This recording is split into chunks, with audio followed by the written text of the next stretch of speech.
Boa noite, queridos amigos. Que a paz do Senhor esteja conosco. É uma alegria grande estar aqui com vocês, aspirando a essas doces emanações que o mundo espiritual nos envia, revendo amigos tão queridos e participando do banquete espiritual a todos nós ofertado nesse instante. Eu me sinto um pouco assim, sem palavras, né, Jô, para me enquadrar nessa apresentação da Jô. Achei que era outra pessoa que eu estava chamando, mas acho que sou eu mesmo, né? De forma que é o coração bondoso dela que nos dá estas qualificações que em absoluto não possuímos. Mas é bom falar do Evangelho. É bom falar de Jesus nesses tempos em que o tecnicismo e a ciência materialista do mundo fez evanescer o doce perfume do céu. Nós, nos agitados dias que vivemos, onde mal temos tempo para cuidar de nós mesmos, não temos participado das coisas do Espírito. Então é justo que as nossas almas sintam-se sedentas, sintam-se carentes da poesia do Evangelho. É por isso que nos alegra imensamente essa doutrina santa que faz-nos recordar o antigo mestre e seu Evangelho. Uma obra que atravessa os séculos e até hoje, apesar de sobre ela haver depositado-se a poeira dos séculos, ela ainda é atual, sempre será atual. Então vamos hoje conversar um pouco sobre esse Evangelho, numa de suas lições imorredoras, que é o Sermão da Montanha. Sim, vamos retroceder as nossas mentes há 2000 anos, lá na antiga Judéia, no norte do país dos Hebreus, a terra dos Hebreus, junto ao lago chamado Genezaré, ou Tiberíades, assim denominado por Herodes, em homenagem ao Tibério César, nas cercanias de Cafarnaum, distante 115 quilômetros de Jerusalém, subindo, passando pela Samaria, seguindo o Rio Jordão, nós chegamos então nas águas do Genezaré, que assistiram por tantas vezes Jesus caminhar pelas suas praias, a navegar pelas suas águas, os seus apóstolos a atirarem as redes e pescar seus peixes. Sim, dizem que era uma manhã de primavera. Havia chovido naquele dia. A atmosfera límpida e cristalina deixava sobrar-se por doces emanações que nos faziam lembrar os altiplanos celestes. Naquela época, a Judéia era verdejante, não tão ressequida quanto hoje, as temperaturas eram mais amenas, havia mais chuva e, consequentemente, mais verde. Os campos de trigo estendiam-se seus brancos coloridos, dançando suavemente a brisa em seus tintes esbranquecidos. Sim, o trigo daquela época era branco, não dourado como hoje, de forma que nesta época os campos se tingiam de branco. Era uma manhã de primavera. Jesus caminha, seguido pelos seus discípulos e por grande quantidade de transeuntes, de populares, de habitantes das cercanias. Sim, Jesus já atraía as multidões. Então ele caminha, faz uma breve caminhada de 12 quilômetros, chegando até aos montes de Curumhatim, pequenas elevações a sudeste de Cafarnaum. Ali Jesus acomoda-se em uma pedra que se destaca no relevo, senta-se mansamente e dirige o seu olhar profundo para aquela multidão, que então se acomoda na relva.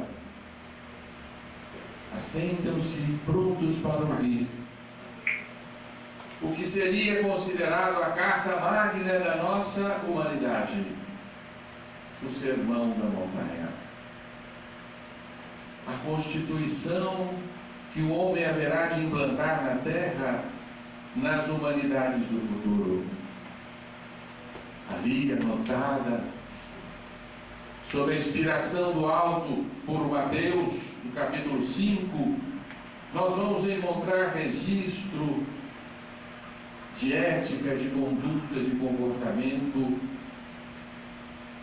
a fim de orientar a humanidade na aquisição das qualidades superiores do Espírito. O Sermão do Monte começa com as bem-aventuranças.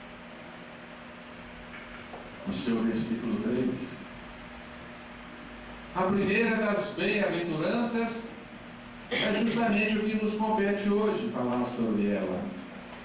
Bem-aventurados os humildes, porque deles é o reino de Deus. Algumas traduções dizem: bem-aventurados os pobres de espírito, porque deles é o reino de Deus. E Jesus segue delineando as bem-aventuranças em número de 9, que não nos compete delinear todas elas. Mas nós temos no conjunto das bem-aventuranças a configuração de um ser humano em tudo oposto àquele que nós aprendemos a valorizar. Bem-aventurados os simples, os pequenos, os mansos, os pacíficos, os puros de coração, os que têm sede de justiça. Enquanto que o mundo ainda vangloria os grandes, os poderosos, os que comandam multidões, os que atingem os ápices dos estratos sociais, os corajosos, que se enfrentam às guerras e disseminam inimigos. Estes são os nossos heróis, os grandes heróis da humanidade, idolatrados até os dias de hoje. Enquanto que os simples, os mansos, os pacíficos, aqueles que não têm instintos aguerridos, permanecem ao léu das valorizações sociais, como escórias da humanidade. Então Jesus exalta um modelo de homem que corresponde não ao homem da atualidade, mas ao homem do futuro. Sim, o homem do futuro está já traçado pela inteligência do Cristo. Ali está delineado o homem que habitará essas placas terrenas e será o herdeiro da terra, o Senhor do futuro. Não um ser altamente tecnológico, operando máquinas extraordinárias, pilotando naves intergalácticas, dotadas de canhões espetaculares, capazes de destruir mundos. Este não é o homem do futuro. O homem do futuro será o homem evangelizado, o homem santificado, o homem que estiver incorporado os princípios estabelecidos no Evangelho. Este será o herdeiro da terra.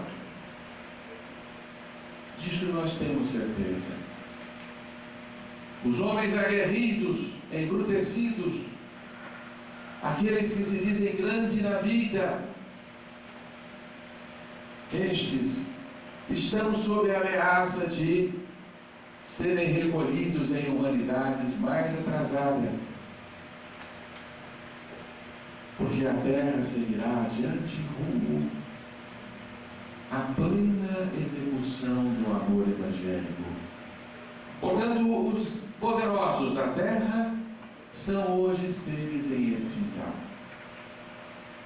Se nós queremos continuar avançando junto à nossa humanidade, resta-nos apressadamente absorvermos na integridade e, sobretudo, praticarmos os ensinos evangélicos que Jesus nos trouxe. Bem-aventurados os simples, porque deles será o reino de Deus.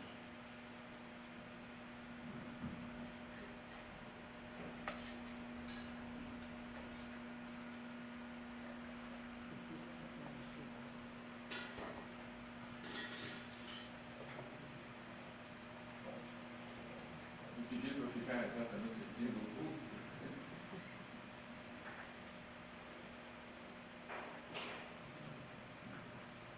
O que podemos nós pensar a respeito desta bem-aventurança? Nós temos olhos para valorizar aqueles que se vestem de simplicidade, se cobrem de humildade e se fazem pequenos e menores dentre todos? Nós costumamos passar a lero, menosprezando os seres que aos nossos olhos se fazem pequenos ou menores do que nós.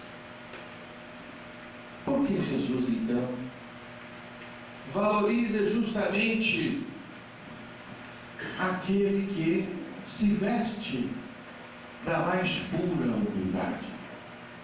Em diversas ocasiões, o Evangelho traz-nos relato de que Jesus enfatizava a importância destes hábitos para que o homem possa crescer como convém, para que o homem possa entreabrir-se às potências divinas que dormitam no seu interior. Então ele nos dá em várias passagens, como a das criancinhas, né? Que ele termina por nos dizer que se nós não nos portarmos como aquelas crianças, de modo algum nós seríamos recebidos no reino de Deus. Se não nos fizéssemos pequenos como as crianças, simples como os meninos. E temos aquela passagem do Evangelho curiosa para nós, em que os discípulos retornavam de Cafarnaum e foram ter com Jesus. E Jesus, sabendo de antemão que eles haviam conversado, perguntou-lhes: que viestes confabulando pelo caminho? Os espíritos se envergonharam, porque pelo caminho eles vieram discutindo qual dentre eles era o maior. Então Jesus lhes proporciona uma lição importantíssima, dizendo mais ou menos nessas palavras: os governantes da terra comandam sobre os seus súditos. Os senhores exercem a autoridade sobre os seus vassalos. Mas que não sejais assim entre vós. Que aquele que quiser ser o maior, que seja o menor e o último de todos. Porque aquele que quer ser o maior, este será o menor. E em outra ocasião, Jesus nos dizia também outra frase que nos remete para esta mesma lição. Todo aquele que se exaltar será humilhado. Como compreendemos isto? Será que a prática da humildade nada mais é do que um verniz que nós aplicamos na nossa personalidade para nos aparentarmos de uma forma mais agradável aos nossos amigos de jornada terrena? Será que é nada mais uma roupagem que nos servimos para não despertarmos mau juízo e mau julgamento dos demais? Por que Jesus nos recomendava a humildade e a simplicidade? Porque é bonito e convém? Será somente isto? E que tipo de simplicidade, de humildade é essa que nós devemos praticar para nos enquadrarmos nas bem-aventuranças evangélicas? Então nós vamos fazer com vocês algumas digressões, porque nós estamos na era da inteligência, que o homem precisa se convencer através da razão muitas de suas necessidades a fim de praticá-las, porque já não nos basta mais uma fé cega não raciocinada. Lembrando Kardec, não é? Que fé inabalável só aquela que pode encarar a razão frente a frente em todas as épocas da humanidade.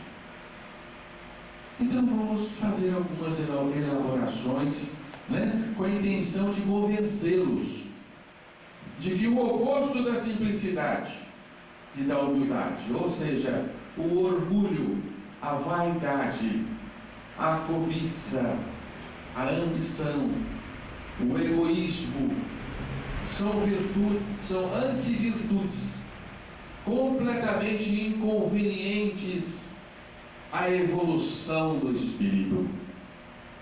Exatamente por quê? Ora, ao observarmos a nossa sociedade, nós nos deparamos com um fato curioso de que aqueles que estão dotados de ambições, aqueles que dão conta de se impor sobre os demais, que são corajosos o bastante para enfrentar a grande luta da vida, estes são os vitoriosos. Estes são os aplaudidos pelo mundo. Porque se lançarmos os olhos sobre os homens mais bem-sucedidos que vivem entre nós, nós poderemos reconhecer estas qualidades nele. Enquanto que a simplicidade parece ser um inibidor do potencial humano. Porque nós incentivamos os nossos filhos a estufarem o peito, a fazerem-se grande, a enfrentarem o mundo com autoritarismo e coragem. Nós recomendamos-lhes que não se deixem ser pisoteados pelos demais desde a mais tenra infância, porque isto nos parece sim de muito valor. Se nós formos também em Kardec, na questão 786 do Livro dos Espíritos, nós vamos nos encontrar com uma pergunta também curiosa. Kardec pergunta aos Espíritos: qual o maior obstáculo ao progresso humano? Pensem um pouco, o que vocês responderiam? O acanhamento, a timidez, né? A covardia, a falta de disposição, né? aqueles que são muito simples e muito pequeninos e que nada conquistam na vida. Isso é um obstáculo ao progresso humano. Foi isso justamente que os Espíritos responderam? Vocês vão olhar hoje em casa no Livro dos Espíritos, mas eu sei que vocês estão curiosos.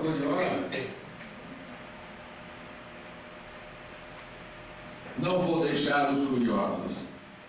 Os Espíritos responderam que o maior obstáculo ao progresso do homem é o orgulho e o egoísmo, que para nós é a força propulsora das personalidades humanas. Que curioso, né? Por quê? Vamos tentar responder essa questão. Então nós vamos ter que conversar um pouco sobre certos fenômenos que nos servem na vida, certos fenômenos que fazem o universo funcionar. Vamos falar um pouquinho das energias. As energias que tudo movem na fenomenologia do universo. As energias que movem o universo, todas elas podem ser entendidas como energias que contraem e energias que se expandem. Vocês sabiam disso? O nosso próprio cosmo, ele é embalado com forças contrativas e forças expansivas desde que ele nasceu. No Big Bang, a primeira grande explosão, a primeira força de expansão que moveu o nosso cosmo a ser o que é hoje, esse ninho de galáxias, de estrelas, mundos e polos. Este universo nasceu de uma força contrativa que se reverberou em si mesma, produzindo uma grande expansão, subordinada à qual ainda todos estamos. E desde então essas duas forças vêm se reverberando. E todas as energias se fazem de pulsos de contração, pulsos de expansão. A própria ciência nos desenha uma energia como uma onda que tem uma crista que sobe e uma depressão, né? E esses dois movimentos vão se alternando na trajetória do tempo, configurando a irradiação energética na sua característica vibração. Então, vibrar é oscilar entre um polo e outro polo. E assim, tudo pulsa neste universo, nessa alternância oscilatória entre um pulso que cresce e um pulso que decresce. O nosso organismo está embalado dessas energias, porque nós somos essencialmente energéticos. Temos em nós energias pulsáteis, vibráteis. E essas energias, ora predomina sobre elas a expansão, ora predomina a vibração. Predomina a expansão, por exemplo, do nosso cérebro. Nós estamos ativos, em vigília, acordados, despertos, mas logo vem o cansaço que nos deprime e nós temos que dormir, e o cérebro então entra em repouso, acionando outras atividades. Mas enfim, nós estamos oscilando, né? De dia despertos, de noite repouso. Assim é a norma, né? Embora os jovens não gostam muito de seguir este ritmo natural, né? Porque muitos deles hoje, 11 horas, está indo para a balada, 11 horas da noite, né? Enfim, ninguém pode viver sempre num estado de vigília, né? Chega o momento em que nós precisamos colher a outra face, o repouso. O próprio trabalho das nossas células se faz também num pulso de crescimento que a ciência chama de anabolismo. Ana significa crescimento, né? Então, o trabalho anabólico da célula faz-nos ganhar massa, porque a célula sintetiza, a célula absorve, né? A célula produz, a célula cresce, a célula se multiplica, né? Mas depois ela tem aquela outra fase chamada catabolismo. Cata é quebrar, onde a célula então repousa, excreta e perde substâncias. Então o nosso organismo oscila, né? Anabolismo, catabolismo, anabolismo, catabolismo. São as oscilações da onda do nosso metabolismo, o funcionamento do nosso corpo, né? Até a metade da vida predomina a síntese, predomina a fase anabólica, em que a gente cresce, ganha massa, né? Desenvolve, chega até a maturidade, aí começa a haver uma predominância do catabolismo, infelizmente, né? Onde nós vamos perdendo vigor, massa, cabelos, né? As coisas vão caindo, vamos perdendo agilidade, raciocínio, memória, né? Então nós assistimos a um processo em que as forças biológicas ascendem e depois decrescem, né?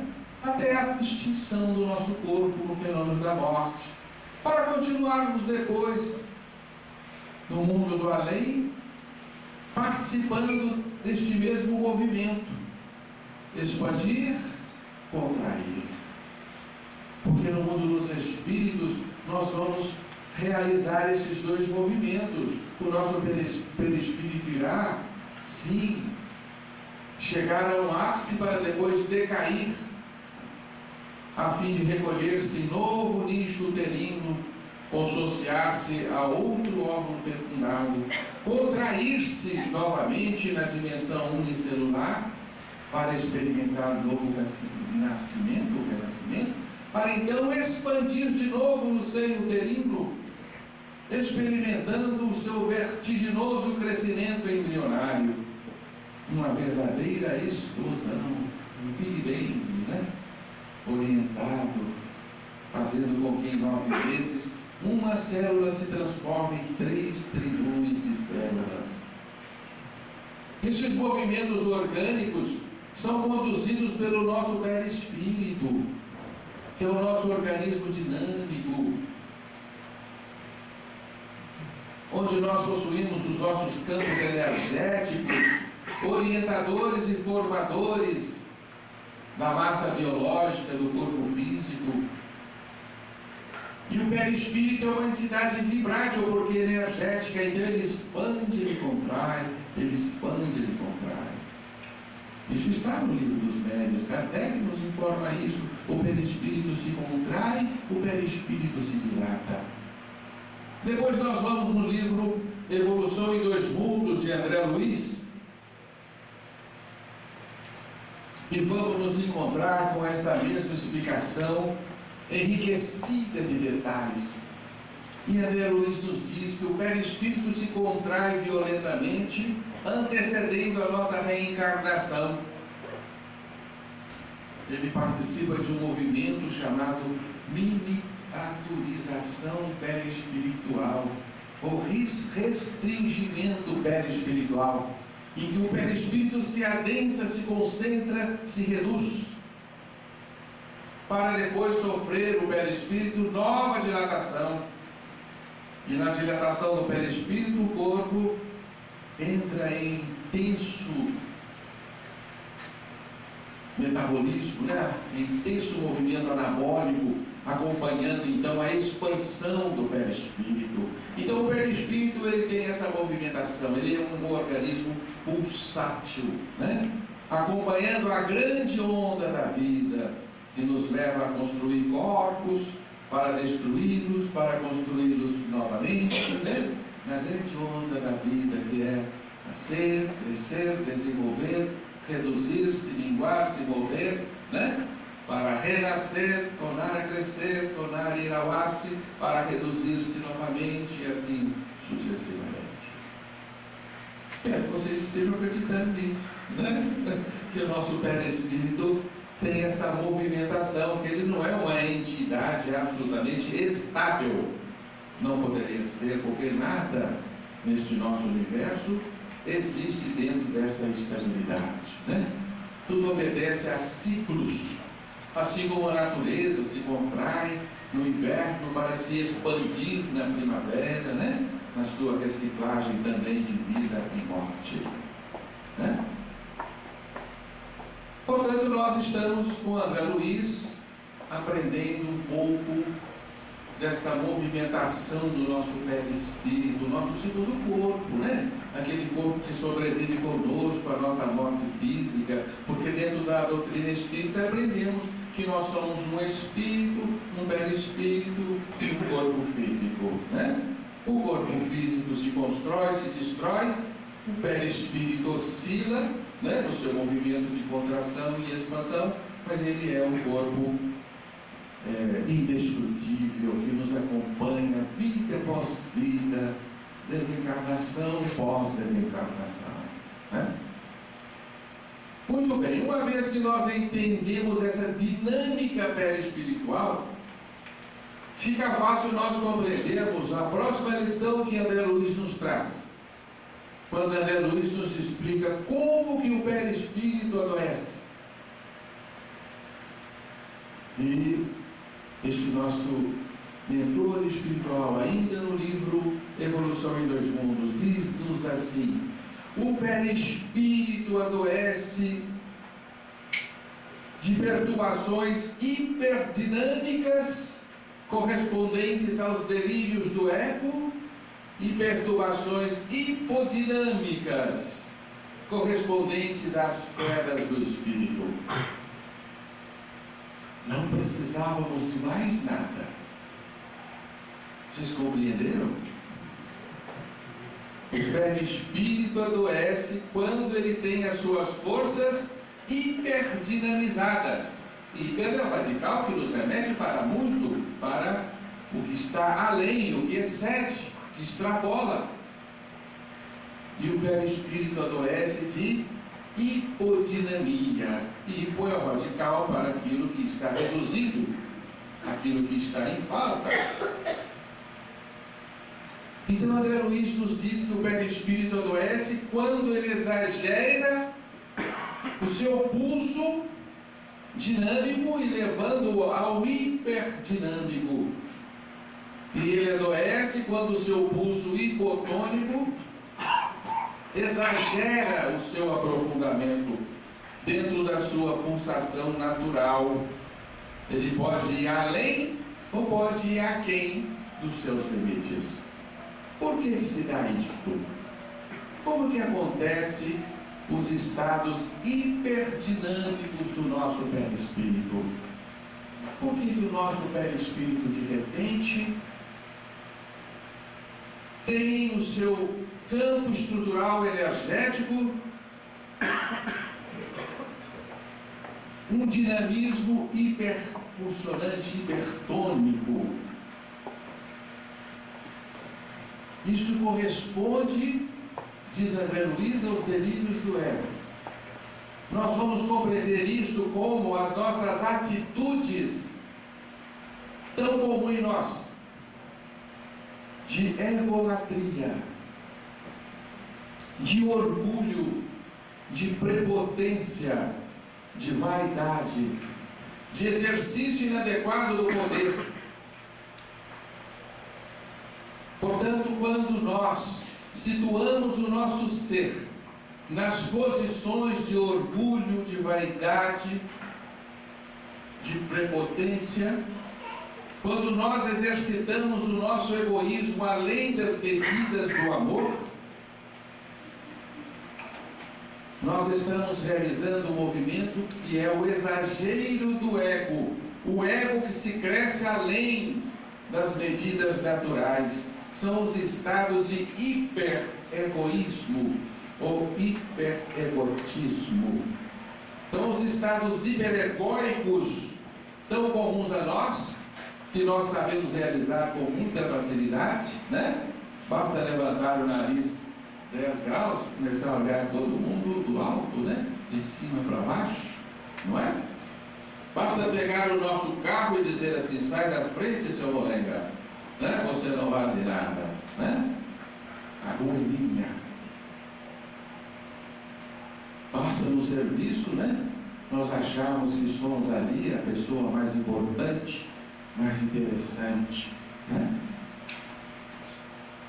Então, nesses estados em que nós nos vangloriamos em excesso, através do exercício do orgulho, do egoísmo e da vaidade, quando nós posicionamos o nosso ego, o nosso psiquismo nesse patamar, nós provocamos uma hipertonia dos nossos campos perispirituais.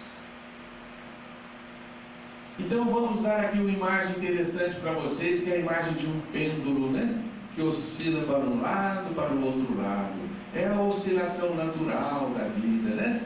Onde precisamos de um pouquinho mais, depois um pouquinho menos, e assim vamos no nosso equilíbrio desejável, dentro de certos limites naturais da vida.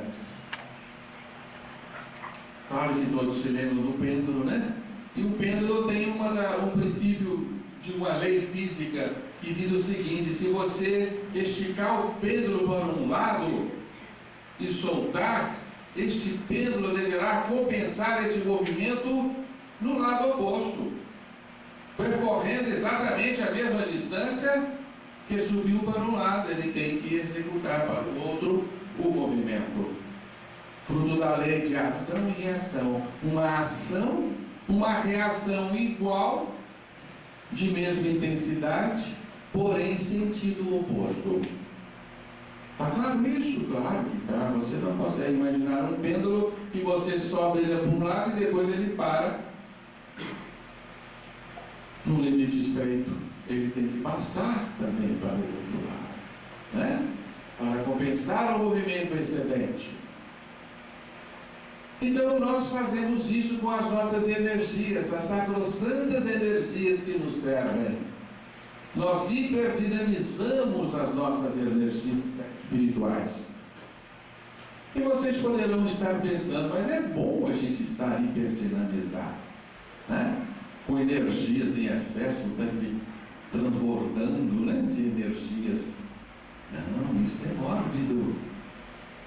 Porque quando nós estamos com os cursos perispirituais hipertonizados, os nossos órgãos vão também funcionar a mais. E mais do que isso, eles vão crescer de forma inadequada, gerando hiperfuncionamentos, hipercrescimentos, que nós chamamos de hipertrofias, né? Então o nosso corpo vai detectar o tônus perispiritual em excesso e vai funcionar em excesso. E ai daquele cujos órgãos estão funcionando em excesso. Um ou outro órgão resolve crescer a mais. Nós temos aí configurado, tipicamente, a patologia dos tumores, que são provocados por energias perispiríticas, hipertróficas.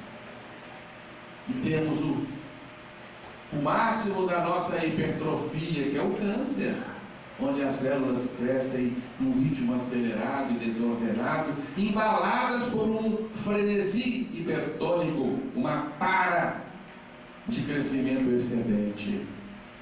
Isso provém dos nossos campos perispirituais, nutridos por energias excedentes.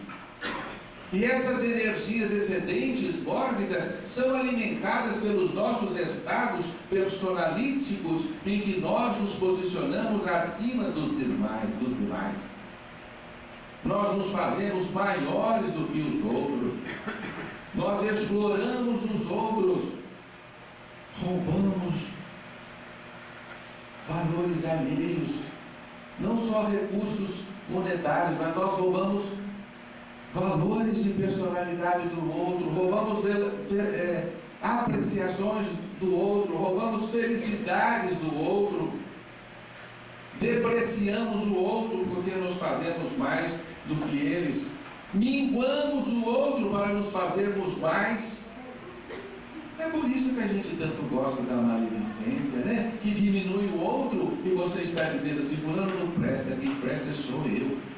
Fulano faz isso, eu não faço, eu sou muito mais do que ele, né? Então nós estamos cansados já, né, perambulando pela evolução terrena, dessa prática, desses hábitos de personalidades que se tornaram viciosos em nós, né?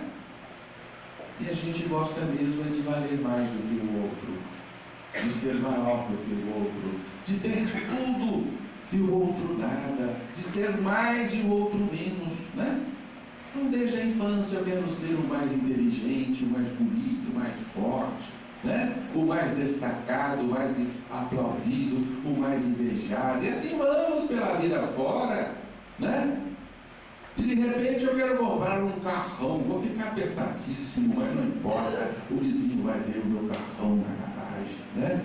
E vai ficar babando, não é assim? Somos nós, com estes velhos hábitos. Então vocês começam a entender por que nós adoecemos de doenças hipertróficas, hiperformativas, porque nós estamos hiperdinamizando o nosso perispírito nos delírios do ego, os delírios megalômanos do ego, alimentados pelo nosso orgulho, pela nossa prepotência, pela nossa vaidade, pelo nosso egoísmo. Então o perispírito fica perturbado com as suas energias hipertróficas, né? Morbidamente hipertróficas, né? Mas algo muito importante vai acontecer neste movimento, que nem sempre ocorre numa mesma vida.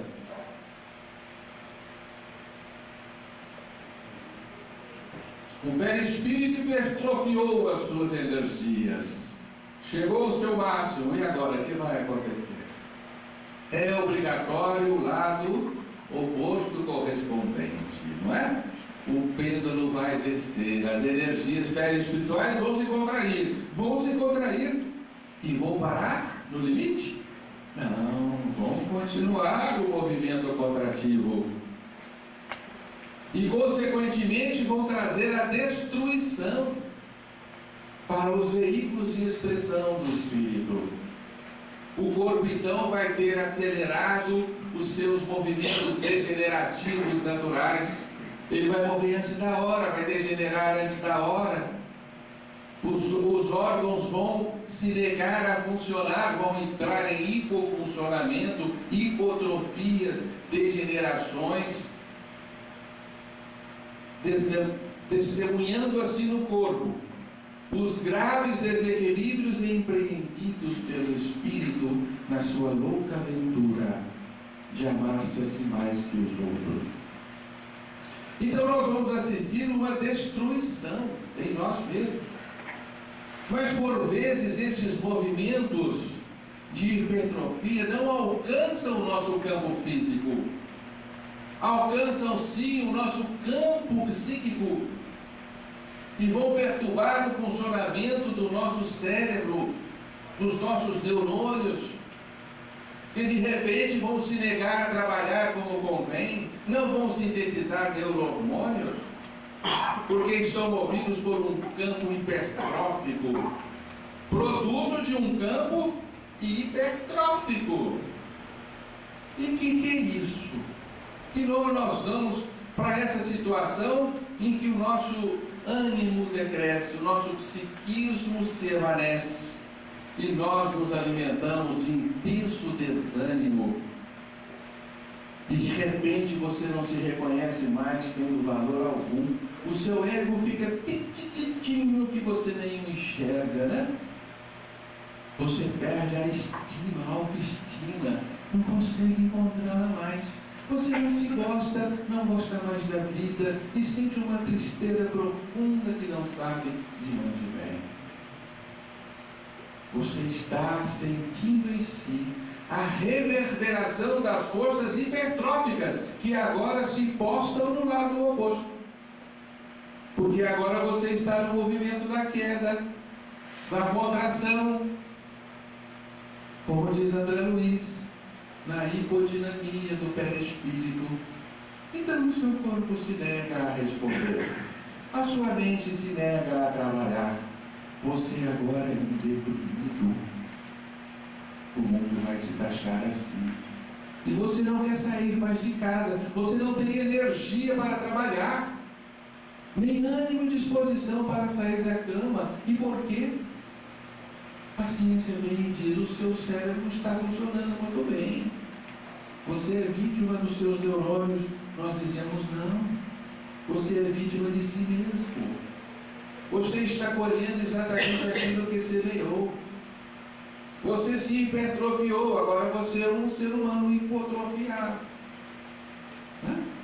No psiquismo, no ego, na autovalorização. Você agora é um humilhado. Porque no primeiro instante você se exaltou. E agora as energias te humilham. As suas próprias energias te fazem humilhar. E você já não pode fazer mais nada. Pronto. Todo o seu potencial humano está, nesse instante, deteriorado. Você não é capaz mais de realizar trabalho evolutivo em prol de si mesmo ou do mundo em que vive. O seu potencial humano está inibido. Por quê? Porque houve no início uma exaltação. Por isso os Espíritos responderam que o maior obstáculo ao progresso é a exaltação do ego. É postar-se acima dos demais na prática do orgulho e do egoísmo. Por isso, exatamente porque você vai ter que colher o lado oposto, é que isso representa um obstáculo maior à sua caminhada, porque você vai ser um ser inibido de valores. E assim a gente compreende agora que a lição de Jesus não é um mero lustre para os nossos espíritos em absoluto. É uma recomendação de saúde, de equilíbrio, de paz interior, de realização da forma como convém e de um crescimento adequado. Aquele crescimento que não se baseia na exploração do outro, na sofreguidão do outro, na tristeza do outro, na exploração do outro. Por isso, bem-aventurado aquele que não é grande aos nossos olhos, aquele que não é o Senhor dos domínios, e que não está nas camadas superiores da sociedade, porque subiu sobre as cabeças alheias. Não estou dizendo daqueles que conquistam valores próprios, motivados naturalmente pelos seus méritos, né? Não estamos dizendo assim, mas aquele que explora e inibe o potencial do outro para subir. Este está deprimindo o outro para se elevar, e no momento seguinte ele que vai ser o próprio deprimido. Portanto, bem-aventurado aquele que sabe viver na simplicidade, aquele que sabe ser cometido, aquele que valoriza a si mesmo como o próximo e valoriza o próximo como a si mesmo, aquele que sabe igualar-se a todos que compartilham com ele a vida. Este é o bem-aventurado, porque este permanecerá no equilíbrio e na saúde máxima, tanto orgânica quanto psíquica, e não estará sujeito a esses embalos hipertrófico e hipotrófico a que André Luiz se refere. Ficou claro isso? Vocês entenderam essa lição? Vocês estão convencidos de que isso é verdade? Muitos dizem assim: eu sou deprimido desde que nasci, nunca fui um prepotente e um orgulhoso. Nós temos que lançar os olhos nas outras existências que nós vivemos. E aí sim, nós estivemos numa posição invertida, numa posição de intenso orgulho. Então, assim, a primeira das bem-aventuranças que Jesus nos trouxe tem o nosso aval, como regra de saúde, como medicamento para as nossas almas, para que possamos vivenciar conquistas verdadeiras e alegrias reais. Sigamos então a bem-aventurança, a primeira, né? Para que a realização do reino de Deus se dê em nós e possamos despertar em nós os potenciais divinos que dormitam na nossa alma, aguardando a educação dos nossos espíritos na prática genuína do amor, para se desabrocharem e fazê-los grandes e poderosos, como convém aos seres angelicais, que são grandes no poder, mas também são grandiosos no amor. É assim que nos convém crescer. Vocês sabem exatamente por quê? O oceano é tão poderoso, tão majestoso, tão imenso. Alguém já parou para perguntar-se por que o oceano é dotado desse poder imenso? Porque ele sabe colocar-se alguns centímetros abaixo de todos os rios da terra. Paz, alegria para todos nós.